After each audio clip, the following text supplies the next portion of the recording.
At syempre, mapapanood muna natin ngayon, Mama Loy, ang pagsagot ni Papa. Ha? Alam niyo talaga ginigiit niya yan.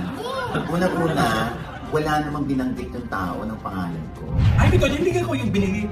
Tapos ikaw din yung mga nasa comment section, nagsugaw yun. O, teka lang muna, Naya, bago ang lahat, napanood mo na ba? Napanood ko na. So ano yung initial reaction mo when you saw the vlog?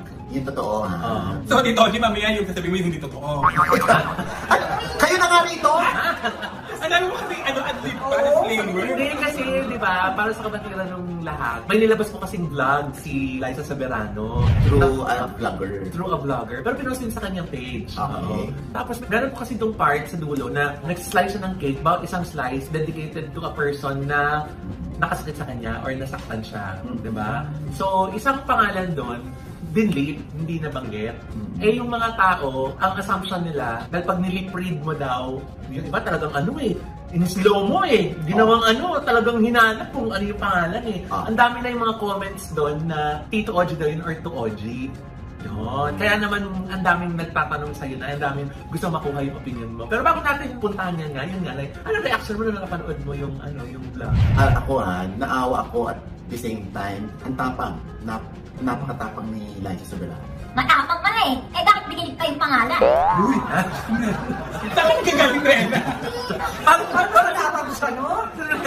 Natapang siya kanina pa sa Rainbow Rumble kasi dito, hindi niya kinatatakutan. Yung pala gusto ka ng masa. Teka lang, Nay. So, dun sa vlog, ang dami niyang mga revelasyon, lalo na nung kanyang kabataan. Ang dami din mga comments akong nabasa doon na sinasabi na, alam mo ba yan, Ojo Diaz? Yung mga nangyari sa kanya na yan? At kung aware ka doon sa mga yun, ano yung ginawa mo para matulungan siya doon sa mga sinasabi ng mga tao na trauma niya nung pagkabata? Naikwento niya yan. Oh. Tapos na. Hindi mo na kwento sa amin. Dito, hindi mo na kwento sa amin, pero may idea kami. Yun na ba yung buong kwento? Naikwento yan ni Liza sa amin. Kasi syempre pag tatanggap ka ng talent, kailangan makilala mo yung talambuhay niya.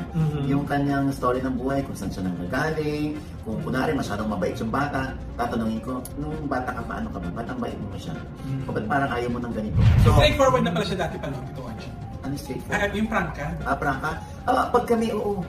Kaya yung sinabi ni Liza, kwento niya ng buhay niya nung maliit siya, totoo yun. Oo, akala ko ikukwento ni Liza yun kasi pag may nagre-regalo sa kanya ng dolls, ayaw niya. Oo nga, naalala ko yun nung nanonood dun may kwento din tungkol dun sa Manika, di ba? Kasi dati raw, parang ikinulong siya sa bodega o sa isang kwarto na hindi siya pinalabas at doon, punong-puno ng dolls at saka nawiwirduhan din daw siya doon sa tray ng itlog. Parang may